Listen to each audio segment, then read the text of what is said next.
I come from your future to tell you a story. Good morning. I want to begin first. I want to thank my translator, my feminine voice that is coming to you today. Margaret, thank you so much for your help today.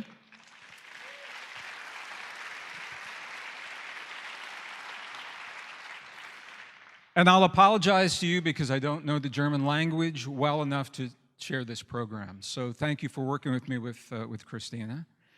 And I want to thank, I don't know if you can see this, but behind you it looks like Manned Spacecraft Center in Houston and NASA that is running all of the audio visual for this. These guys are awesome. Thank you for helping us to have such a beautiful program. I appreciate it. Yeah. And I want to thank Pablo for creating this event, for having the vision and the wisdom and the dedication to see this thing through so that we can all come together today. Pablo, wherever you are, thank you so much, brother. It's you. And I want to thank all of you for being here today. So I want to ask, who is in this room that is not from Basel? Wow. Okay, who in this room is not from Switzerland? I just have to ask this question right now. Who in this room is not from Earth? Okay. It's good to know. It's good to know right now. We'll just get that right out in the open. Well, I want to thank you all for being here from all the places that you have come to see this event with us today. What an awesome weekend. Marianne Williamson yesterday, wasn't she great yesterday, Marianne? Yeah. And on this stage tomorrow, you're going to see Dr. Joe Dispenza, my dear friend, my colleague, my spiritual brother. Yeah. But today you're going to see Gregg Braden. Oh, thank you, thank you. I put together a special program for you today. What I want to do is I'm going to tell you a story. It's a true story about you and me and our history and this planet. I'm going to begin with a little science, some new discoveries, and those discoveries are going to lead us directly into the human heart. And I want to share with you techniques right here in this room that you can use when you leave this room today. So this is more than just information, more than just a lecture. Are you okay if we do it that way? The science and then the heart? Good. Well, I think this is a very important program. It's more than just a conference because our world is changing. Have you noticed our world is changing? Yeah, your country is changing wherever you come from. My country is changing. The planet is changing. And in some programs, I talk more about the changes. I am a geologist, a degreed geologist. So my background is in the sciences, looking at the big picture, the big cycles of time.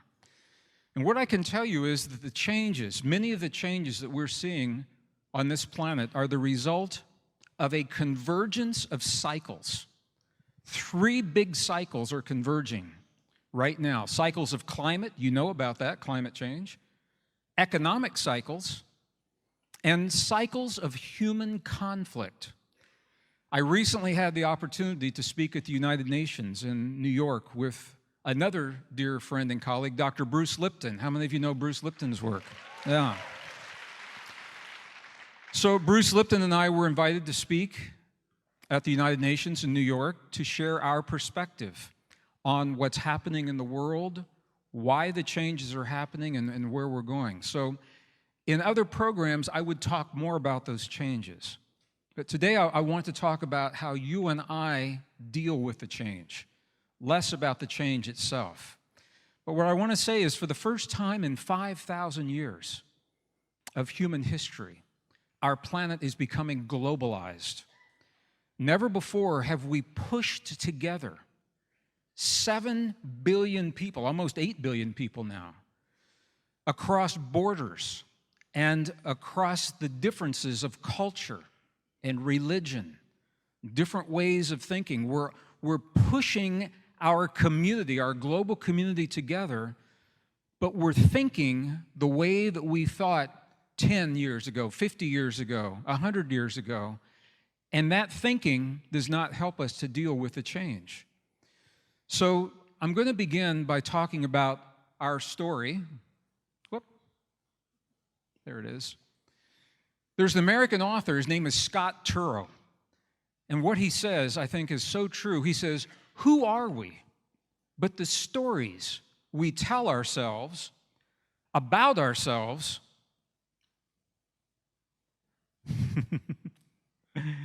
and believe." There it is right there. Who are we but the stories we tell ourselves about ourselves and believe? And when you think about this day is more than just a philosophical day of information and science and spirituality. It is about our story. You and I have been told a story, and it's a story about our past, about our origin, about who we are, about what our capacities are, about what our potentials are. And I want to tell you the story that we've been told. It's based upon false assumptions of an obsolete science. And it's the story that is preventing us from embracing our global community as we come together across borders and oceans and cultures and religions. We're still thinking the way that we've been taught to think 10, 15, 20, 30, 50 years ago.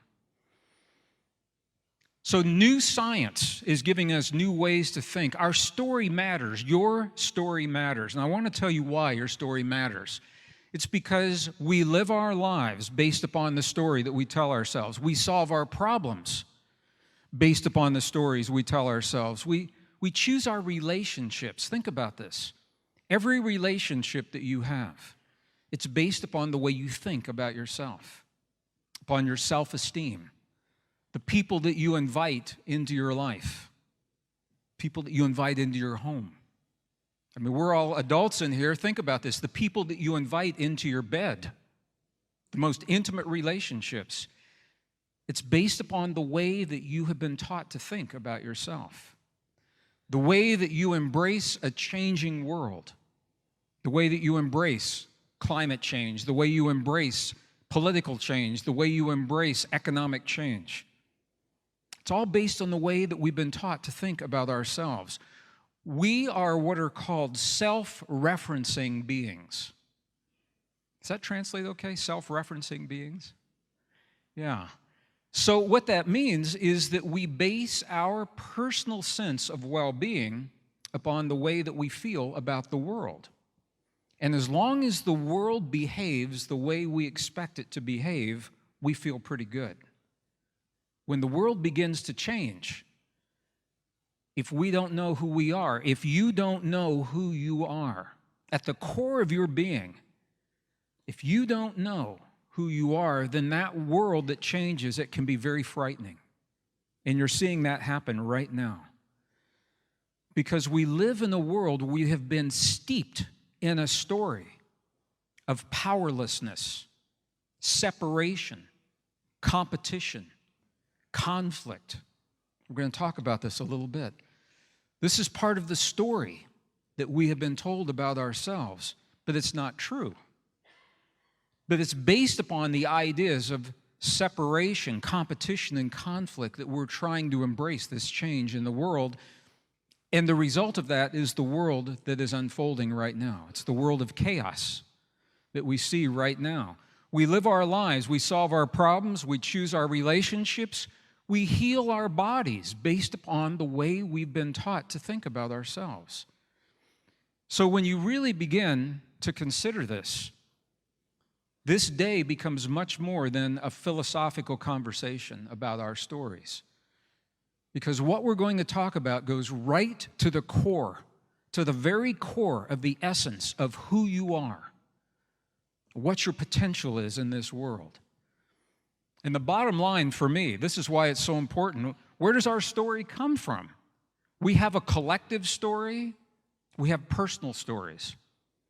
Our personal stories, they come from our family, come from our society, from our community, from our religion, from our textbooks, from our classrooms. Our collective stories reflect this.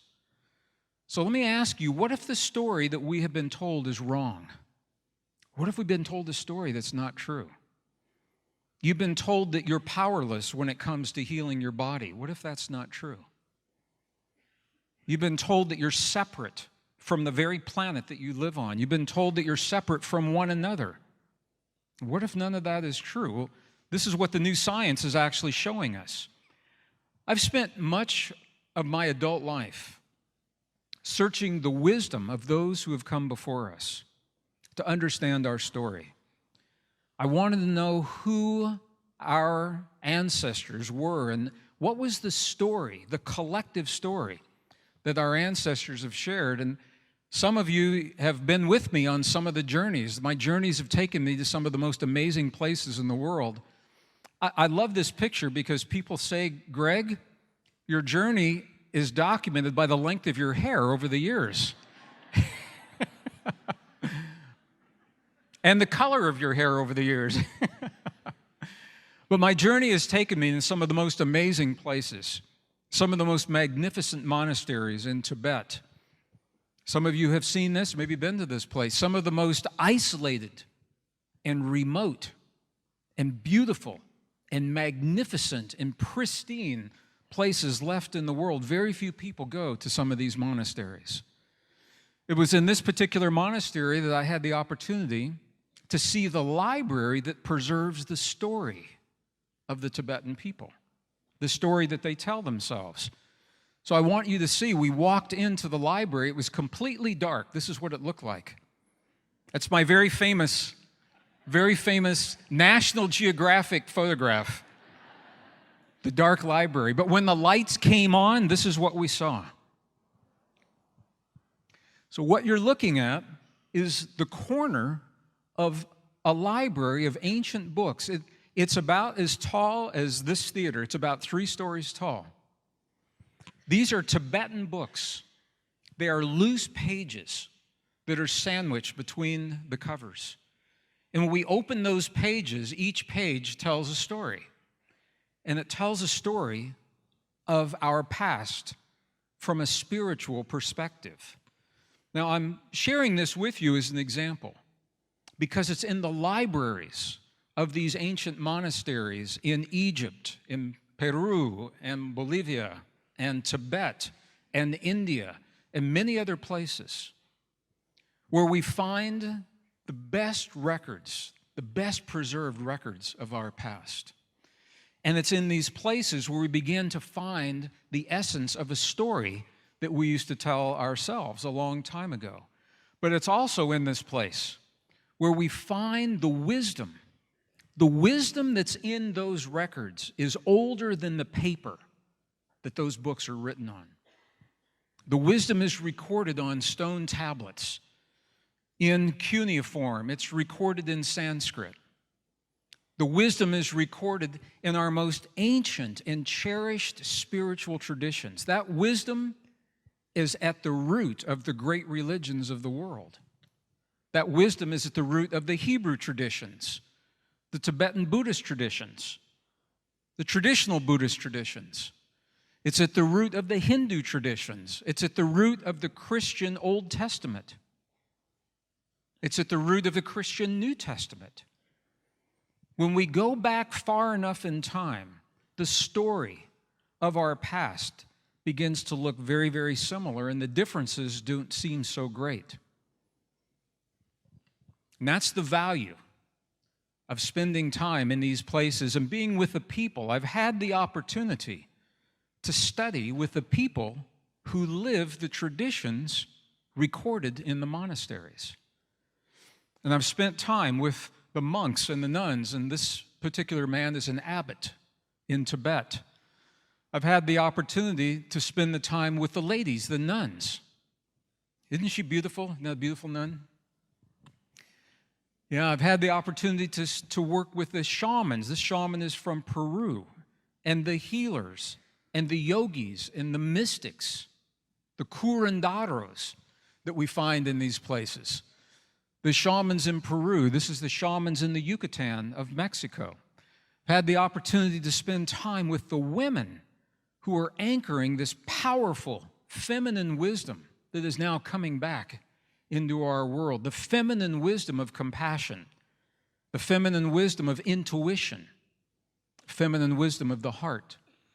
And I'm sharing all of this with you for a reason. So I'm going to stop right here. I want to ask, Marguerite, how are we doing? The translation, am I too fast, too slow? Are we good?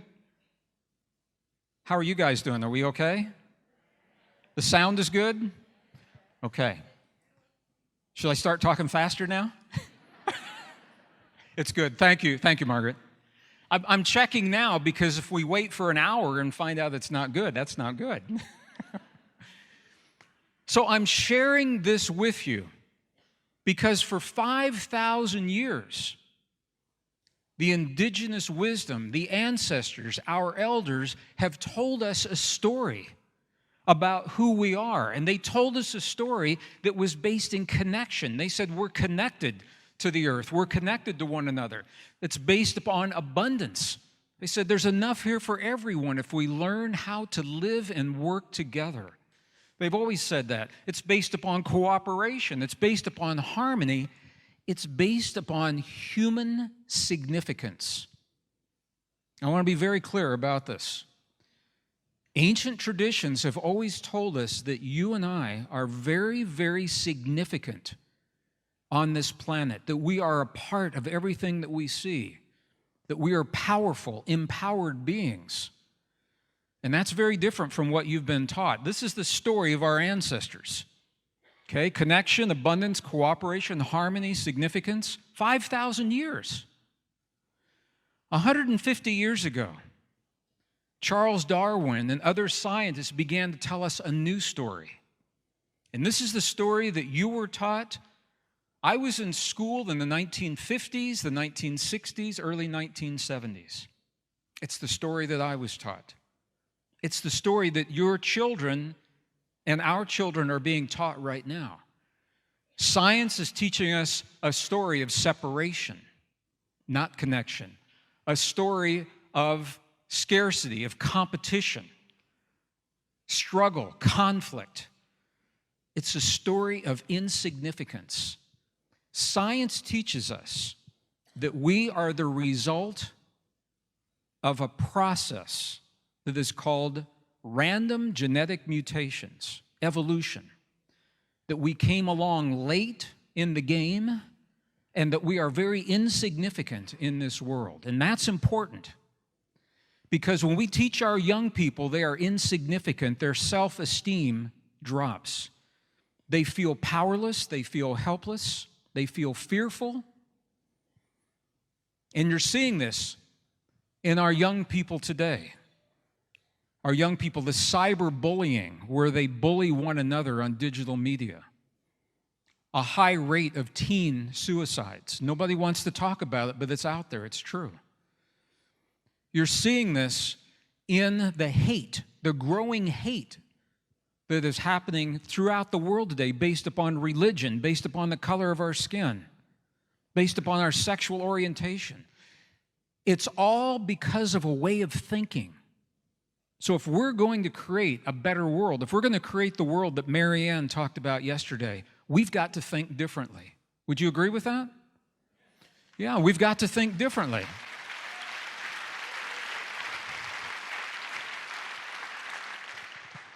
And we must live differently because we can pass all the laws that we want that make hate illegal. It doesn't change the hate. The only way to change the hate is to begin thinking differently, and that's what I want to share with you. The new discoveries give us a reason to think differently. The new discoveries tell a new story, and that's what I want to talk to you about today. Good news. See, it says right there, good news. There is a new human story, and it is a beautiful story. It is a powerful story. It's a story of hope. It's a story of possibility. It's a story of empowerment, connection. This is why it's important. The better that we know ourselves, I'm just going to be very personal, the better that you know yourself, the less you will fear change in the world. Think about that. The world is going to change. You can't stop that. But the better you know yourself, the less you fear that change. The better you know yourself, the less we fear one another. As we are pushing together these cultures and these religions, these ways of men thinking about women and women thinking about men, as we're pushing us together, we've got to think differently to embrace that connection. So the better we know ourselves, the less we fear one another. But what I really, really want to talk to you about today is you. Because the better you know yourself, the less you fear yourself. The better you know yourself, the less you fear your own power. And I'm about to share with you the new science that tells you what a powerful being you are. And you are more powerful than you have ever been led to believe. You're more powerful than what they taught you in school. You're more powerful than the religions tell you. You're more powerful than probably what your community and probably what your parents have ever told you. But this is the new human story. If we're going to create a healthy world and embrace change in a healthy way, we've got to think about ourselves differently. And the science gives us the reason to do that. Now, I'm not saying that science has all the answers, because I believe that science does not have all the answers. But science is a language that we have grown to trust. And science is a language that's more neutral. It's a neutral language. If we talk about the changes in terms of religion or religiosity or spirituality, there's a lot of baggage that comes with those words. So I'm going to share with you the science, and the science is going to lead directly to the core of your being. It's going to lead directly into the human heart and the new discoveries that show how your heart informs your brain of what to do in your body and connect you to the world. That's where I want to go with this program today. New discoveries. New discoveries are changing our story. We now know, for example, we know that nature, the fundamental rule of nature is not conflict. It's not competition, as Charles Darwin told us. The best science of the 21st century tells us that nature is actually based upon cooperation. Can you imagine what would it be like if we raised our children from the time they begin reading to know that they live in a world where nature cares for them? What would that be like? We now know that we are designed, your body is designed to regenerate. How many of you have heard it said that we begin to die the moment we're born? Have you ever heard that? I want to tell you it's not true. What is true is you begin to heal the moment you're born. Because every organ in your body is now documented with the ability to heal and regenerate. Spinal cord tissue, brain tissue, heart tissue, pancreatic tissue. All of them can heal and regenerate if they are given the right environment. We're born to regenerate, and you begin healing and regenerating the moment you take your first breath. You're doing it right now. We're born to self-regulate. I want to tell you, you are the only form of life that we know today that has the ability in a moment in time to sit down and consciously self-regulate your biology. You can turn on your anti-aging enzymes when you choose. You can turn on your immune system and strengthen it when you choose. You can access the deepest states of intuition when you choose. You can communicate with your subconscious the moment that you choose to do so. No other form of life can do this on demand and more. That's where I'm going to go with this. You're going to see what I'm talking about as we go into the science. We used to think that energy and matter were two separate things. When I was growing up in the 1950s, this is what I was taught. that energy and matter are separate things. So because of that, I was taught that a thought or an emotion has no power because it's just energy, doesn't affect the matter. How many of you were taught that your thoughts are powerless when you were kids? Yeah. This is why. We used to think that energy and matter were separate. Now we know that's not true. Energy and matter are the same thing. Everything is energy. Think about this. Everything is energy. That means the blood moving through your body right now, physical cells, but it's also energy. Do you see those neurons firing? We know that that's energy, right? These are neurons in the human brain. You know that that's energy. But everything is energy. That means the actual cells that are carrying the information, that's energy. And if that's true, it means that you can change those cells to carry different energy. This is what Joe is going to talk about tomorrow. Neuroplasticity is what it's called. So we know everything is energy. We used to think that evolution, Darwin's idea of evolution was our story. We used to think that we began as primitive forms of life that evolved to the point where we are today. And I want to tell you right now, if you have not heard this, the new science based upon DNA tells us what? Is that true? Absolutely not. Now, this is a problem. It's a problem for the textbooks. It's a problem for the classrooms. It's a problem for the teachers. But it's not a problem for the science. So with your permission, what I would like to do is share with you the science that overturns 150 years of thinking when it comes to you and me and our origin and where that new story leads. Do I have your permission to do that? Are you sure? Okay.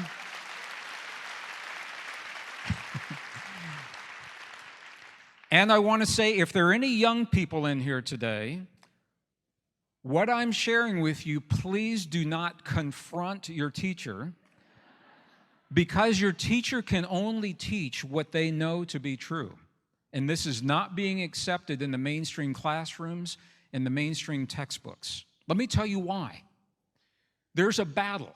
There's a battle that is playing out in our world today to maintain what is called the standard model.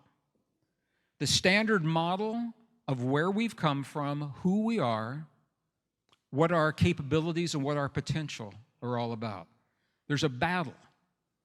And that battle is playing out in the classrooms and the textbooks, but the new discoveries have changed everything based upon DNA.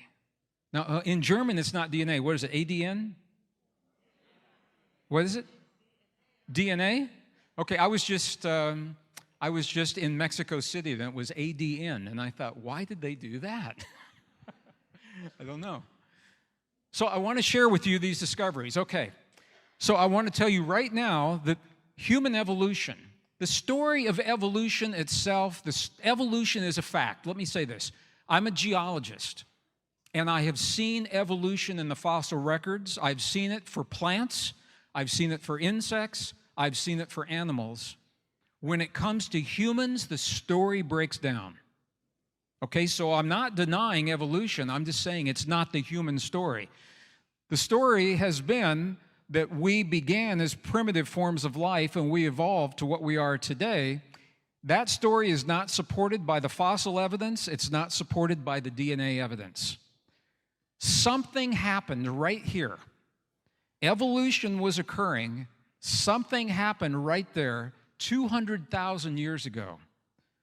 We don't know what that something is, but it tells us that the story of evolution breaks down. So I'm going to share a series of discoveries with you. New reasons for a new story. All right, discovery number one. You ready? Here we go. Ready? All right, discovery number one. You all have seen this kind of a chart before. I just want to be really close to my audience, so I'm standing on the edge here. Hello, everybody on this side. They have no guardrail here. I mean, look at this. If I get too close, just catch me. Hello, this side of the room. I'm going to stand right here. You all have seen these charts before. They say that modern humans are here and that these lines, the green lines, connect us to these other forms of life. From where you are sitting, can you see that the green lines are broken lines? Can you see that from where you are? Yes? The green lines are broken lines. They are broken for a reason, because there is no physical evidence that has been found in 150 years that connects us to these forms of life. This is called an inferred relationship or a speculative relationship. These relationships are believed to exist, however, no physical evidence has been found to support them. Now, this is a problem because it is taught as fact in the classroom, even though there is no scientific evidence to support this idea right here. All right, so discovery number one, no physical evidence. We already knew that. Discovery number two, this is where it gets really interesting, the DNA evidence. How many of you saw the movie Jurassic Park? Anybody see Jurassic Park? Okay. Jurassic Park used to be science fiction. In Jurassic Park, they pulled the DNA out of the bone marrow of fossilized dinosaurs. Today, we can pull the DNA out of the bone marrow of fossilized remains that are millions of years old. We're doing that right now. Now, to the best of my knowledge, we haven't made a dinosaur. I don't think we've done that yet. But we can now pull the DNA out from the fossilized remains of the beings that used to be thought of as our ancestors. So I'm just going to share with you something that happened right here. 1987, from a cave in northern Europe, right on the edge of the Europe-Asian border, scientists discovered deep in the earth a cave of the preserved remains of a Neanderthal baby girl. Now, you all have heard of Neanderthal, right? Neanderthal is supposed to be our ancestor. I know I'm in German country, so it's Neanderthal, right? Neanderthal. Okay. So they found this baby girl preserved in a way that we had never seen before. And they pulled the DNA out from her ribs. These are her ribs right here. And they were able to build her genome and compare it to our genome. They built a map of her DNA and compared it to a map of modern DNA. Now, she was carbon dated about 30,000 years before present. 30,000 years old. So all of a sudden, we have the DNA from a being that is supposed to be our ancestor that we're comparing to our DNA today. Now, the discovery was made in 1987. Look at this. It took until the year 2000 for them to publish the results, because scientists didn't know what to do with these results. Now, I know you don't want to read the whole study. I know you don't want to read the whole paper. So I'm going to share with you the last sentence of the last paragraph of the conclusion only. And here it is. Quote, "The results suggest that modern human was not, in fact, descended from Neanderthals. That's not our ancestor. So now we have to do this. That's not where we came from." Okay, the same DNA is telling us something else. What they found is that modern humans appeared on Earth suddenly. We appeared. We don't know where we came from. We appeared about 200,000 years ago. And the DNA tells us that we have not changed in 200,000 years. We showed up, modern humans showed up on the earth 200,000 years ago with a large brain, the same body proportions, the same neurons, the same neural network that we have today, and we have not changed We know this because the DNA is telling us this. This is a problem for the theory of evolution when it comes to humans, because it shows that we did not evolve slowly, gradually over a long period of time. Does that make sense if I say that? Yes, no? We did not develop slowly, gradually over long periods of time. We showed up, and we don't know exactly how this happened. But I want to show you what the DNA is telling us if you want to see it. Okay, well, let me show you. We showed up 200,000 years ago as what scientists call anatomically modern human, AMH, anatomically modern human. So if you look at anatomically modern humans, the way they looked, they say we haven't changed much from the way that we look today, very similar. Okay, I'll change it then.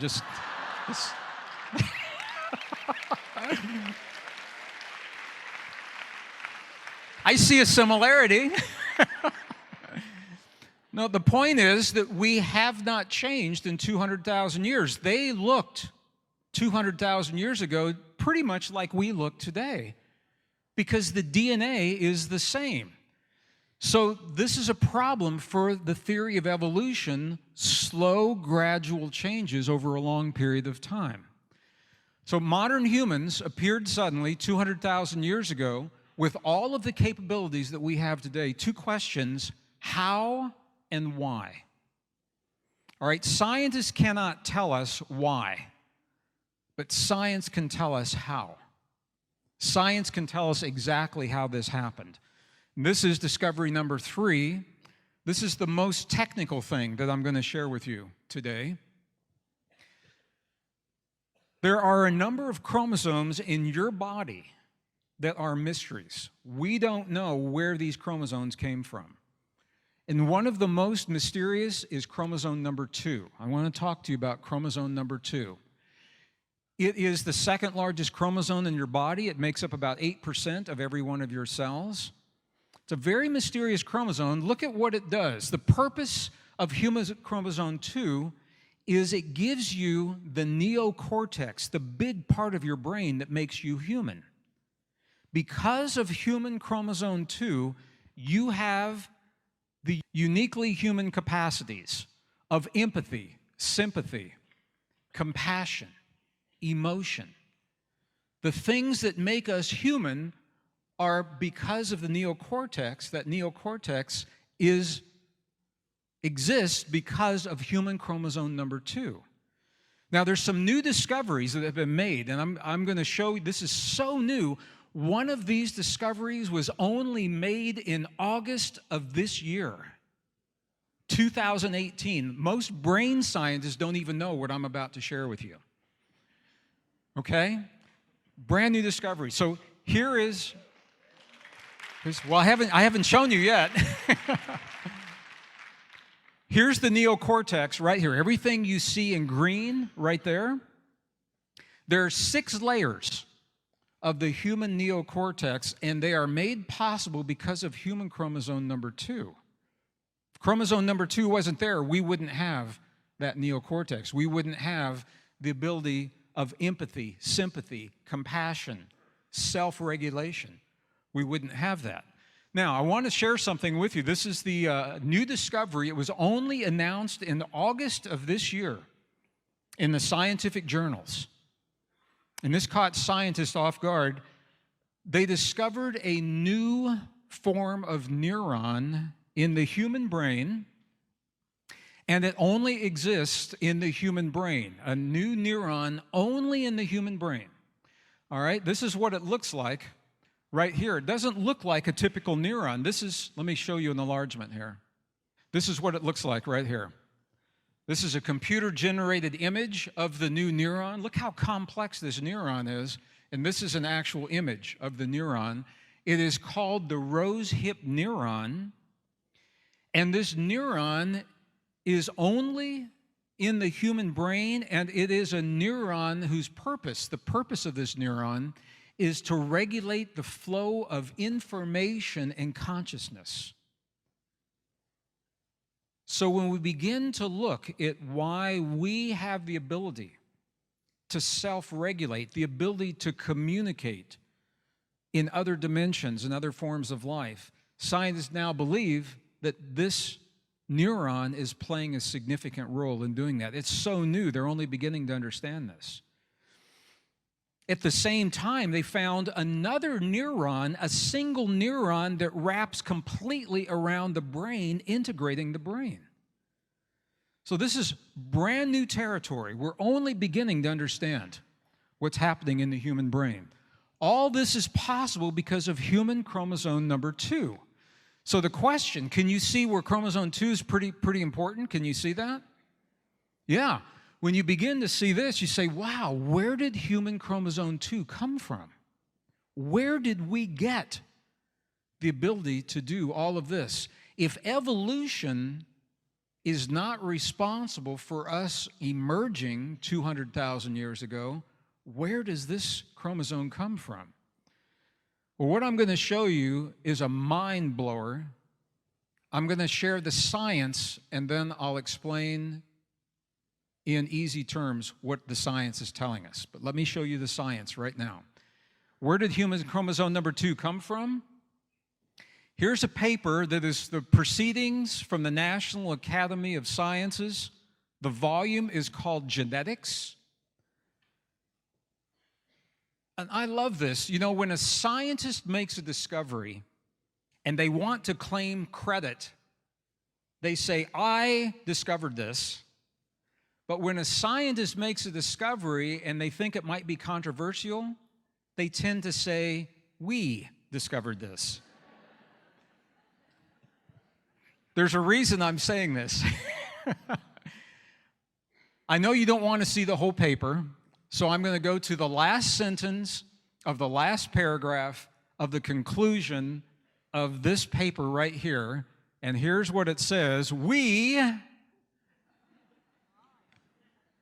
conclude that human chromosome 2 is the relic of an ancient DNA fusion of 2 ancestral chromosomes. Okay, what does that mean? It means that there were 2 chromosomes from another species that were fused together to make one. Let me show you. This is what it looks like. There it is right there. Can you see where the fusion happened? This is human chromosome 2. Can you see right there? This is where the fusion happened. All right? After the fusion happened, it's not enough that it was just fused. After the fusion happened, the new chromosome was modified to give it stability and to make it efficient. There were some genes that were turned off, some that were turned on, some that were added, some that were removed. Let me show you a little movie. Here's a movie of what happened. Sometimes movies are better than the paper. So there were 2 chromosomes that came together. There were some genes that were added. There were some that were removed to give us the new, stable human chromosome number 2. Now that scientists know this, here's what they're saying. This DNA fusion did not happen as the result of evolution. They're saying it didn't happen. The timing, it happened 200,000 years ago when we appeared. The precision of combining these chromosomes in a way that gives us what we have today, and the result, human chromosome number 2, all suggests something beyond evolution. They're saying evolution did not do this. This is where science is stuck. They say it is now leading to what is called forbidden territory. Does that translate well into forbidden territory? Because what they're saying is the fusion appears to be intentional. It suggests intention. And if it is intentional, it implies that there is a purpose to it being done. This is where science has to stop. Science is having a really hard time with this. But this is what the evidence is showing. It's called forensic DNA. It's where we take the DNA that's in your body now and work backward to see how it formed. And when the scientists work backward, this is what they find. Human chromosome number 2 is the result of 2 other chromosomes that were fused and then modified to give us what we have, including the neocortex. Now, if that were only 1 chromosome, you could say maybe it was just a really lucky biological accident. It was not just this chromosome. There's another chromosome. I'm not going to talk a lot about it, but chromosome number 7. When I'm not on the stage as an author, I'm on the stage as a musician. I've been a guitar player all my life. And one of the things I always wondered as a musician, you know, chimpanzees share 98% of our DNA, but a chimpanzee cannot sing Stairway to Heaven. Led Zeppelin, Stairway to Heaven. Have you ever wondered why a chimpanzee, haven't you ever wondered why a chimpanzee cannot sing Stairway to Heaven like I have? No, here's the reason. The reason is because only in humans, chromosome 7, there was a shift in a gene, and if you're a scientist, I'll tell you the gene. It's called FOXP2 gene. Maybe you know that. FOXP2 gene in humans connects our tongue and our mouth and our jaw and our brain so that we can sing and have complex language. No other primate has that. Guess when it happened? Guess when it happened? Exactly 200,000 years ago, when human chromosome 2 was formed, and there are others. So when we put all of this together, it says that something happened a long time ago. Something happened 200,000 years ago to give us the abilities and the potential that we're about to explore. They did not develop slowly, gradually, over long periods of time. When we showed up on this earth, we had all of this potential. The potential to self-regulate, to self-heal, the potential for complex language. All right? So it implies the purpose. You say, well, what are the chances that this could have happened? Let me show you. The odds are 1 in 10 to the 600. If you want to know what that looks like, here's what it looks like. These are the odds that it could have happened by accident. So if that was a lottery ticket, you would say, there's no way I'm going to get this. I'm going to get this. And if you're not into math, let me do this another way. British astrophysicist Fred Hoyle, he says that the odds of this happening are the equivalent of a tornado sweeping through a junkyard. I'll let the translation catch up. So the odds of the DNA forming randomly are the equivalent of a tornado sweeping through a junkyard and assembling a Boeing 747 from the scattered debris. Okay? That's the odds that DNA formed randomly. So now we ask, this is what the 747 looks like. You know that's not going to happen. A tornado is not going to go through a junkyard and give you one of these. All right? So we know that it did not happen by chance. There is an intentionality, and this is where it gets really interesting. The questions are who would have done that? Why would that have happened? Well, the answer is it depends on who you talk to. Every ancient tradition has a story.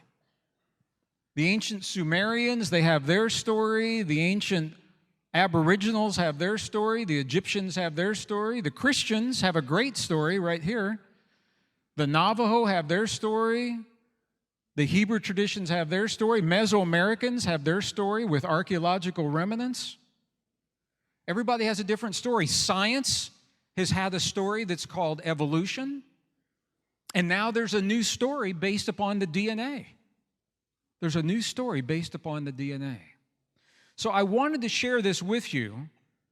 I'm going to stop with this, and then we're going to go into the new discoveries of the heart. But what I want you to see from this is that you are more than you have been led to believe. You're not what you've been told. You're not the product of random mutations. You're not the product of an accident of biology. There appears to be an intentionality underlying your existence. You are human by design. We don't know who or what as scientists. You may know intuitively, but this is where we're going with this. So the question is, we have this extraordinary potential. How do we awaken that potential?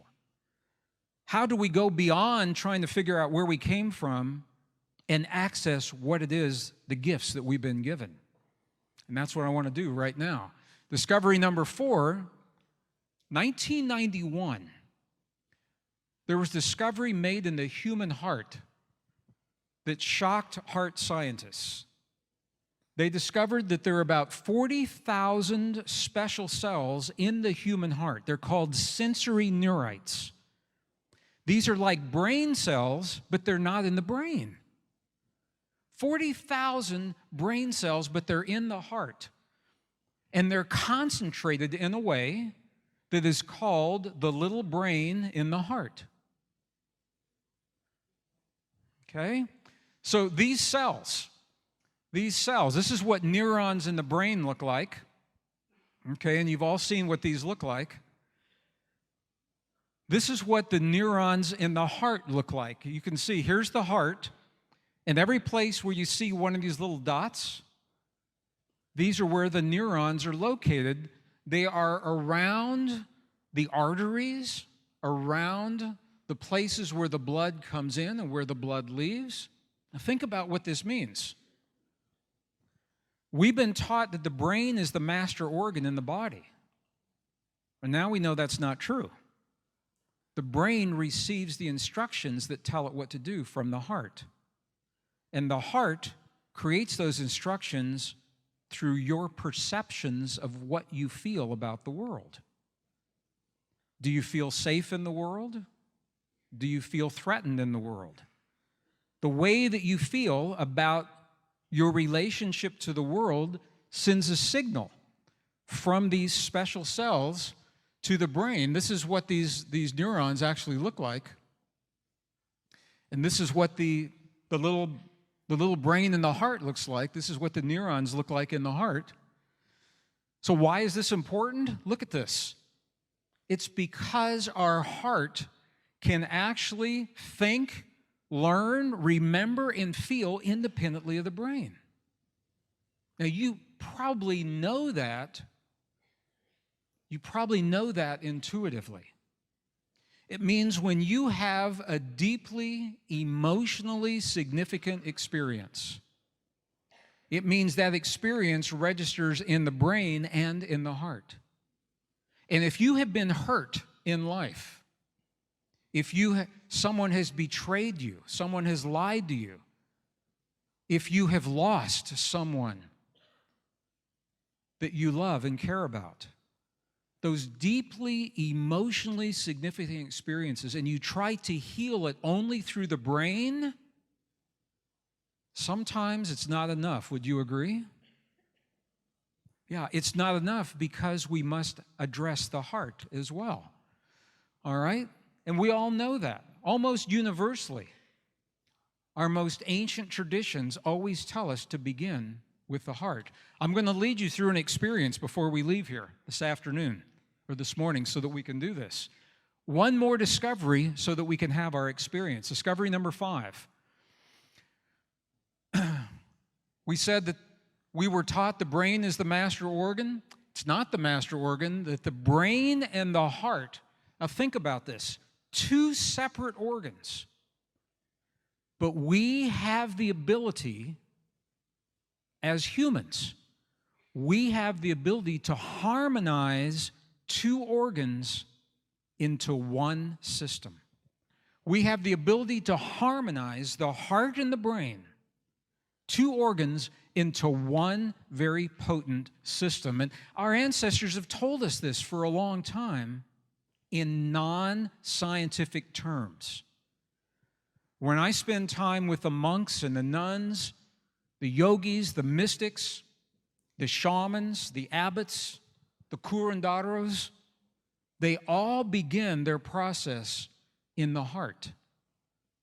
And from the heart, they expand to the rest of the body. 2 organs, one very powerful system. So we're talking about something called heart-brain harmony. Technically, it's actually called heart-brain coherence. Now, some of you are with me over tomorrow. I'm going to do a full-day program tomorrow, and we can actually measure the heart-brain coherence. We'll do that tomorrow. And some of you are not with me tomorrow, and that's okay. So I want you to have the experience in here today. I want you to have a tool in here today that you can take into your life. And that's why I'm sharing everything I'm sharing with you, so that this tool makes sense to you, all right? You know, and I know, that everything in the human body is connected, right? You know everything's connected? Yes, no? I want to show you something. This is a map of the human metabolic system. It was only released this year. I want you to have the latest information.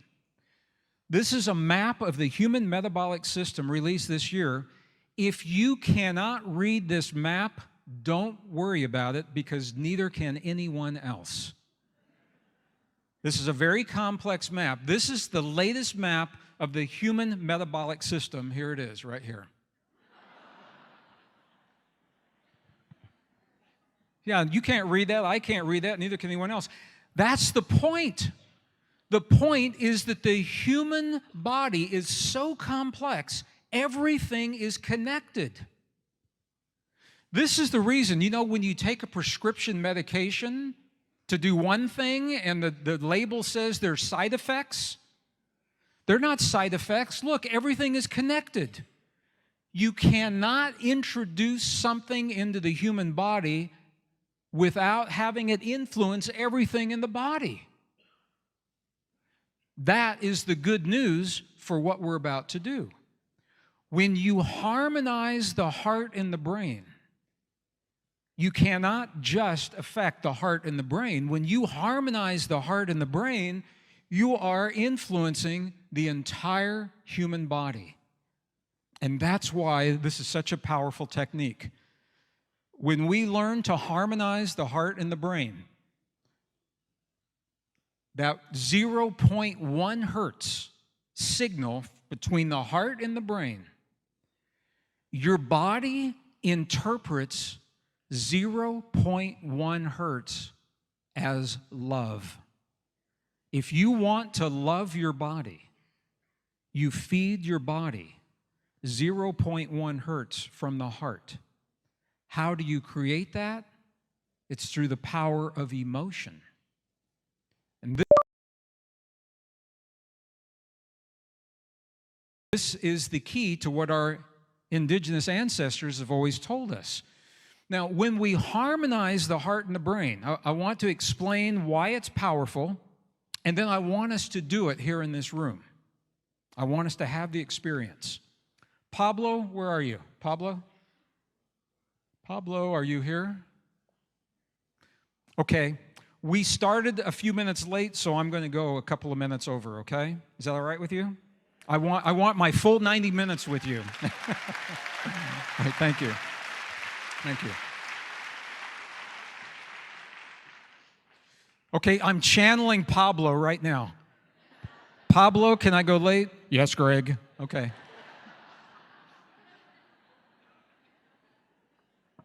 Don't Shane. I was thanking Pablo. All right. I'm going to share with you in just a moment a technique to harmonize the heart and the brain. Many people have interpreted this to be the end of the process, and what I want to tell you is it is only the beginning. Once we harmonize the heart and the brain, that is the beginning. From the place where we begin that heart-brain harmony, once we harmonize the heart and the brain, we have access to what is called super longevity. Just by doing what we're going to do, just by doing it, that 0.1 hertz triggers the longevity enzymes to release the chemical in your body that makes you younger. So you are all going to be younger in 15 minutes than you are right now. Okay, now it's true. It's true. You think I'm kidding? It's true. Just when you flood your body with 0.1 hertz, your body interprets that as love, and it will heal, it will repair, it will rejuvenate, and it will release the enzymes that trigger the healing of the DNA at the ends of every chromosome, called telomeres. It begins to heal those from that 0.1 hertz, all right? Super immune response. You're all going to be healthier in 15 minutes than you are right now because you will have a stronger immune system, all right? You will all have direct access. It's from this place. When we create heart-brain harmony, it moves you into a space. 2 organs, 1 system. When you harmonize the heart and the brain, it allows direct access to your deepest intuitive intelligence, to what is called your heart intelligence. When you find yourself in a place in your life where something happens and no one has the answer, you always have the answer, and it's in your heart. Now, tomorrow I can explain more why, but without even explaining, I just want you to know that what we're about to do when we create that heart-brain harmony, once you're in that place, that is where you would ask the deep questions that no one else can answer. Let me ask, anyone in a relationship right now and you don't know if you should stay in the relationship or leave the relationship? Could be romance, could be a job relationship. There's a song, you remember the song, Should I Stay or Should I Go? Remember? That's the heart song. Okay, if you're in a relationship and you don't know if you should stay or you should leave, everyone you ask is going to tell you something different, but your heart will know the answer. This is the place where you would ask. When you harmonize the heart and the brain, you trigger over 1,300 positive chemical reactions in your body. Remember, everything's connected just from harmonizing the heart and the brain. So all of these are going to happen to you in just a moment. Now, you may also use this space to access your deep states of intuition, to access your subconscious. Does anybody in here do affirmations? Any affirmations? If you're going to use an affirmation, you must communicate with the subconscious in a language that the subconscious recognizes. When you harmonize the heart and the brain, it is a hotline, direct access to your subconscious.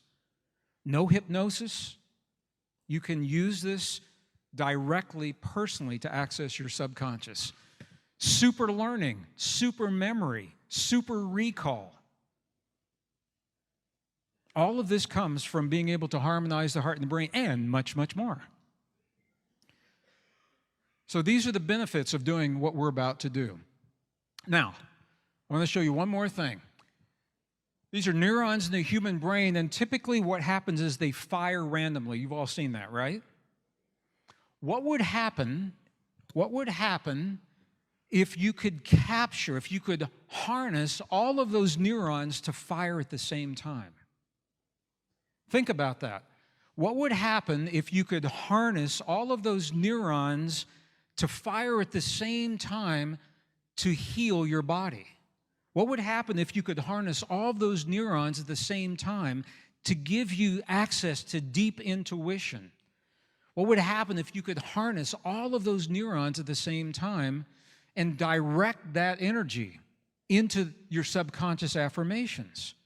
Let me show you what this would look like. This is another brain, and I'm going to show you, this is in the laboratory, and what you're seeing, what you're supposed to be seeing is 80% of the neurons lighting up on this brain. All right, if you could see it, what you would see would be 80% of the neurons firing at the same time, all right? Heart-brain harmony is a way to access and simultaneously fire these neurons. I apologize for this it was working this morning. I'm not sure what happened. I think the distance from me to the computer is a problem. All right? So you get the idea of why it's important to harmonize the heart and the brain.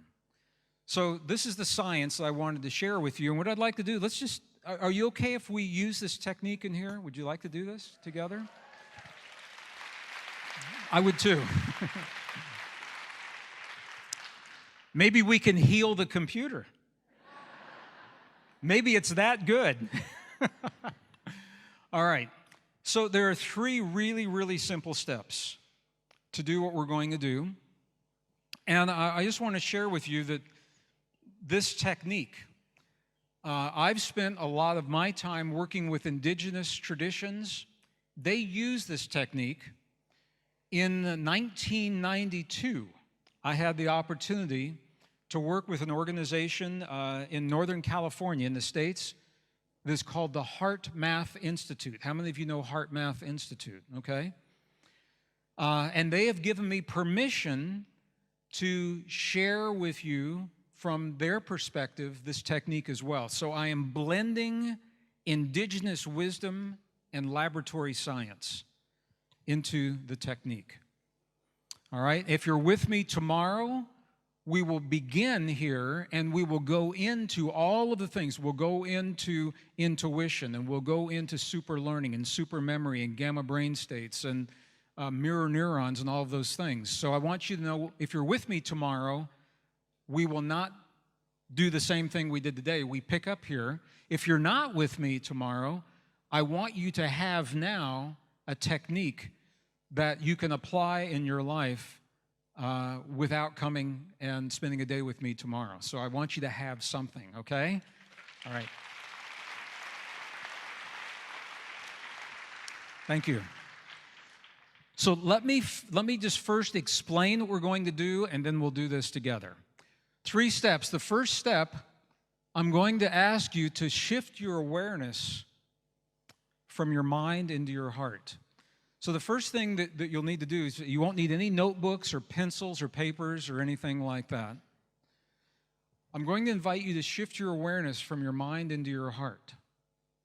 Now, in the modern world, this is typically the most difficult thing to do because we're so accustomed to being in our mind that we think about what it would be like to be in our heart, and we're still in our mind thinking about it. I hope that translated okay. So one of the things that I discovered working with indigenous traditions, I asked the Tibetans, I said, how do you do this? You know, they're humans just like we are. I said, how do you get out of your head into your mind? And what they told me is this. They told me the same thing that the shamans tell me, that the healers tell me, that the nuns tell me. They all say the same thing. If you can touch your heart gently in a way that's comfortable for you. All right, so if you're a Buddhist, this is what the Buddhists do. The Buddhists do this. I'm not saying to do this, but this is why they do it. You can simply take your hand, you can take a finger or 2 fingers and gently touch your heart center. Now, when you do this, your awareness will automatically go to the place on your body where you feel the touch. Everybody try this. Just gently touch your heart center. Okay, can you notice your awareness goes to the place where you feel the touch on your body? All right, this is one of the ways that the indigenous people get out of their head into their heart. They'll close their eyes and touch their heart center and allow their awareness to move into their heart. Okay, and that is the first step. You're shifting focus. And when you shift the focus, I'll invite you to close your eyes when you do this. And when you close your eyes, and you shift your focus from your mind to your heart, that sends the first very powerful signal to your body. It turns your awareness from the outer world to the inner world. The second step is to shift your breathing. So from the place where you feel the touch, I'm inviting you to breathe just a little bit slower than you normally would. When you slow your breath, you send a second signal to your body. Very, very powerful. When you slow your breathing, you are telling your body, I am safe. I am safe. Just by slowing the breathing. This sends a very powerful signal to your parasympathetic nervous system. And it allows you to go into the healing and regeneration mode. Second step. Okay, the third step is about creating a feeling, an emotion. And what the scientists have found, I'm not sure how this will translate into German.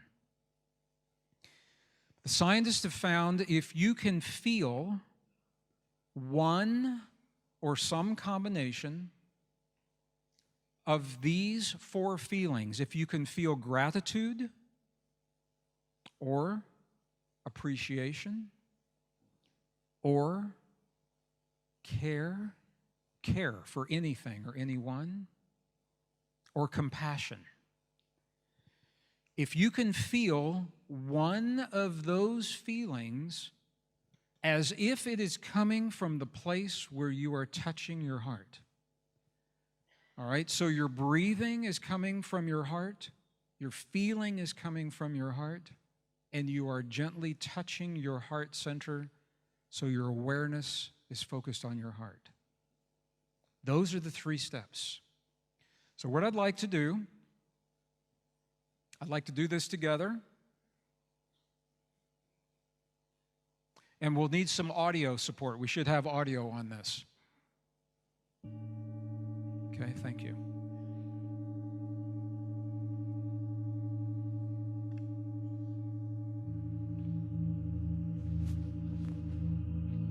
Okay, we just covered a lot of ground. We did some science. We did some history.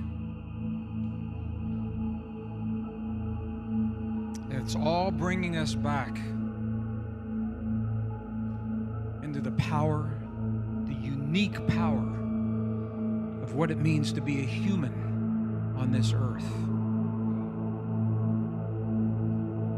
And we're about to have an experience that no other form of life can create consciously, on demand. This is you accessing your deepest truth. This is you accessing the wisdom, the intelligence within your heart. So I'm going to invite you to begin first by closing your eyes. I'm going to do the same thing.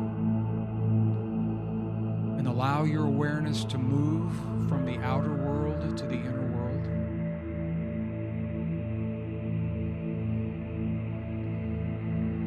I'm inviting you to shift your focus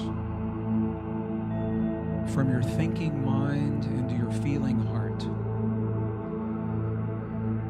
And if it helps you to gently touch your heart center in a way that is comfortable for you,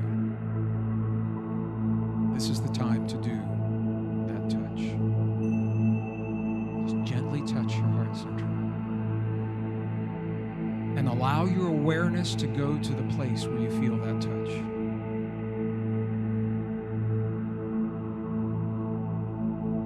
This is the first step. Second step, I invite you to slow your breathing just a little bit. Maybe 5 seconds on the inhale. Pause. 5 seconds on the release. Pause. 5 seconds on the inhale.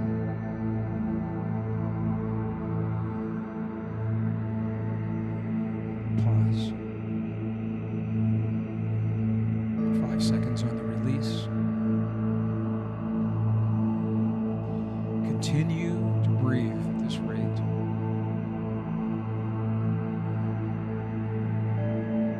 When you slow your breathing, you're sending a second, very powerful signal to your body. You are telling your body, I am safe. And you're saying it in a language that your body understands. You slow the breathing. You create a powerful shift in your body.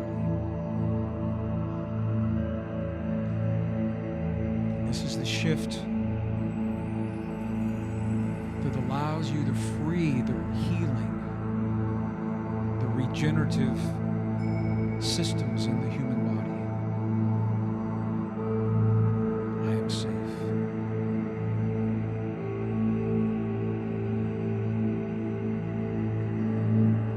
The third step. The third step is the step that establishes the link. This is the link between your heart and your brain. I invite you to feel a feeling to the best of your ability. Feel the feeling of gratitude or appreciation, care for anything or anyone, compassion, gratitude, appreciation, care, compassion.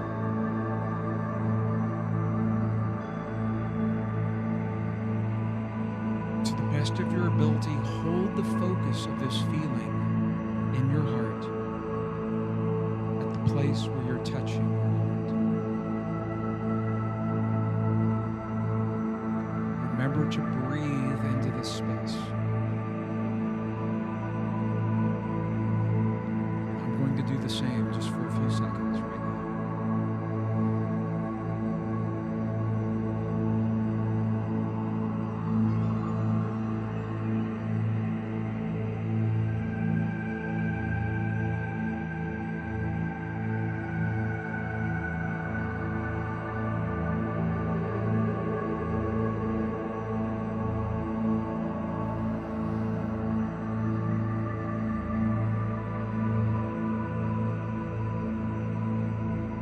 Best of your ability, hold the focus of the feeling in your heart.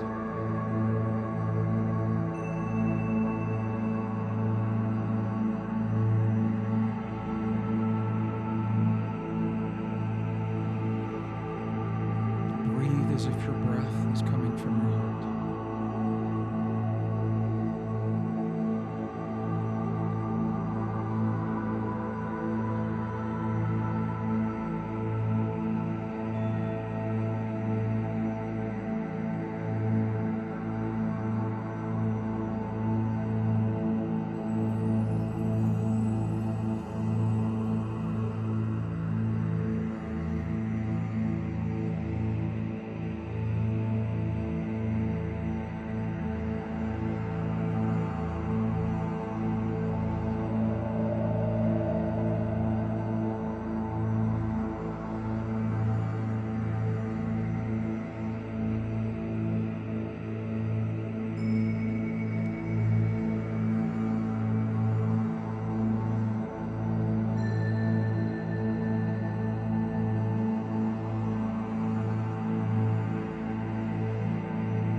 like you're able to move into your heart? Yes. What the science shows is that surrounding every human heart is a field of energy that extends beyond the physical body between 3 to 5 feet. So there are over 1,000 of us in the room. There's over 1,000 hearts in the room. But we're all within 3 to 5 feet, so what does that mean? Yeah, we're sharing a heart field. So it is usually much easier in a group like this to get into that heart field. When you go home and you try this on your own, it may feel different, and I want you to know what that difference is all about. Now, what you have just done, just from harmonizing the heart and the brain for about 3 minutes, 3 minutes of what you have done, the science shows that your stress hormone levels decrease. Cortisol decreases about 23%. DHEA levels, the precursor to all of your hormones, increases 100% after only 3 minutes. And that effect will last up to 6 hours without doing anything else. Just from harmonizing the heart and the brain. Now, if you do this at night before you go to sleep, what a beautiful way to set the stage for your body to heal and sleep. Or you can do it first thing in the morning. Or you can do it in the workplace if you know that you're going to have a difficult conversation at work. Or you can do it in your relationship if you know you're about to have a difficult conversation in your relationship. Because what this does is it puts you into a very neutral place. If you're trying to solve your problems and make your choices, should I stay or should I go? If you're trying to make those choices from your brain, you will always struggle because your brain is about polarity. Your brain is about judgment. Your brain is about good, bad, right, wrong. The human heart does not see good, bad, right, wrong polarity. Part of my blood, my heritage, is Cherokee Native tradition. And in the Cherokee tradition, there is a word for the heart that does not exist in English or German or French or Spanish. The word is Shante Ishta. Shante Ishta. It means the single eye of the heart. The eye that does not see the judgment. So what you have just done is not the end of a process, it's the beginning. It's from this place where you would ask the questions, should I stay or should I go? Ask the questions about your health care, your healing. Ask the questions that no one else can answer, because Shante Ishta will tell you what is true for you in the moment, not the judgment, the polarity, the ego, and the voice of your parents in your subconscious. How do you access Shante Ishta? You just did it. This is only the beginning, and that's what I'm saying to you right now. Heart-brain harmony, it's just the beginning. Now, this is what I wanted to say to you today. We started a few minutes late, so I ran over a few minutes. But I feel like you now have a tool. If I never see you again, I hope that's not true, but if I never see you again, you have a very powerful tool of healing. It's from this place that you would do your affirmations. It's from this place that you would ask the questions. And it's from this place we begin to write a new human story. The better you know yourself, the better you can deal with change in the world.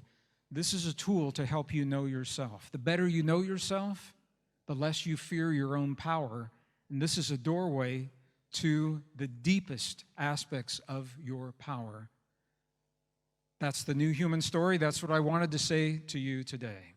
So I want to thank you for spending the morning with me. And if you're with me tomorrow, I will see you tomorrow. If you're not with me tomorrow, I will see you. I love you all. Thank you so much. Thank you. Thank you all.